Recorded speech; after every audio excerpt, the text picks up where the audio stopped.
There is a conversation happening in my clinic more often than almost any other conversation right now. A parent sits down, a little unsure how to phrase it, and says something like, "My daughter told me she has ADHD. She learned about it on TikTok." The tone is rarely angry. It's usually somewhere between worried and bewildered. Is this real? Is this a phase? And am I supposed to do something about it? If that sounds familiar, you're not alone, and neither is your teenager. This is one of the defining features of growing up online right now. And today, I want to walk you through what's actually happening when a teenager watches a video and says, "That's so me," what the research tells us about how accurate that content really is, and exactly what to say the next time your child comes to you with a label they found online. Let's get into it. Let me give you a picture I see constantly, not one specific patient, but a pattern. A 14-year-old comes in with her mom. She's already decided, before we've said a word, that she has ADHD. She's watched maybe 30 videos on it. She can list the criteria better than some of my trainees. And underneath all that certainty, when I actually ask her what's going on, what comes out is that she's been feeling scattered and behind at school for over a year, and no one had asked her about it directly until a stranger on her phone did. Adolescence is, developmentally, the work of figuring out who you are. So when a video lists symptoms, trouble focusing, losing your train of thought, feeling overwhelmed by everyday tasks, and a teenager recognizes themselves in it, that recognition does more than inform them. It answers a question they were already quietly asking about themselves. It also matters that this is often the first place teenagers go before they ever say a word to an adult. It's private, it's judgment-free. And there are two other things stacking on top of that. First, the platforms aren't neutral. Once a teen watches one ADHD video, the algorithm serves up more. Researchers have actually measured the effect of this. Teens who already suspected they had ADHD became more convinced after watching more videos. Second, and I think this genuinely matters, self-labeling has done something useful for stigma. A generation ago, they might have been called lazy or difficult. Now there's language for it. A formal referral, a paper questionnaire, months on a waiting list. None of that matches a 14-year-old confidently self-diagnosing between one reel and the next. Here's where I have to put the clinical hat back on, because the content itself is a genuine problem. I want to be clear, this isn't about scaring you off every video your teenager watches. Analyses of mental health content on TikTok have found that well over 80% of the advice given is misleading in some way. And roughly 1 in 7 videos contains content that could actually be harmful.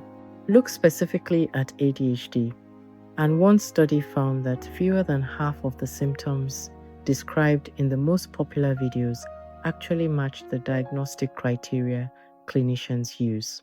Over half of the top ADHD videos in that sample were rated misleading. Only about 1 in 5 were rated genuinely useful. Autism content fares no better. Researchers reviewing the most viewed autism hashtag videos found that more than 70% were inaccurate or overgeneralized. And across mental health content broadly, one estimate suggests viewers are 5 to 11 times more likely to land on the wrong diagnosis for themselves than the right one. In one survey of school staff, nearly 2/3 said their students sometimes or frequently try to self-diagnose mental health conditions based on what they've seen online.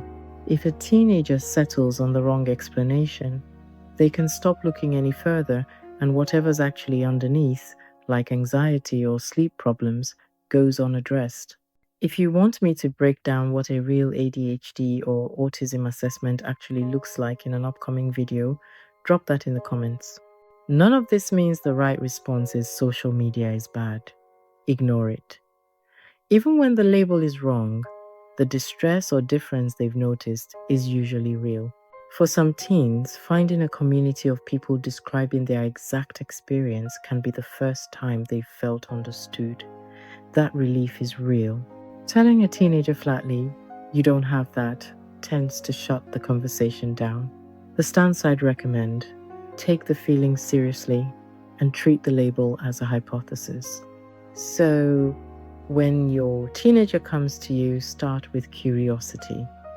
Something like, "Thanks for telling me what made you feel like that fits. What have you noticed?" Then validate the experience, not the diagnosis. That sounds genuinely hard, confirms what they're feeling is real, without confirming or denying the label itself. Next, gently name the difference between a label and an assessment. A video can describe a feeling. It can't see the whole picture, how long something's been going on, or what else might be underneath. And then take the actual next step: a conversation with your GP, pediatrician, or school, and a proper evaluation if one's warranted. A formal assessment can rule things in or out. One more thing that helps: watch a video or two with them. Not to fact check it line by line, but so you actually know what they're looking at. It shows them you're taking their world seriously. Teens aren't self diagnosing because they're chasing a trend. It's identity seeking behavior, meeting an algorithm that rewards certainty. The content is often inaccurate, but the feelings are real. Your job isn't to fact check the video, it's to stay curious, validate what's real, and help your child get to someone who can see the whole picture. If this was useful, I go deeper on conversations like this every week on the Early Intervention podcast. Links in the description. Follow along for more every week.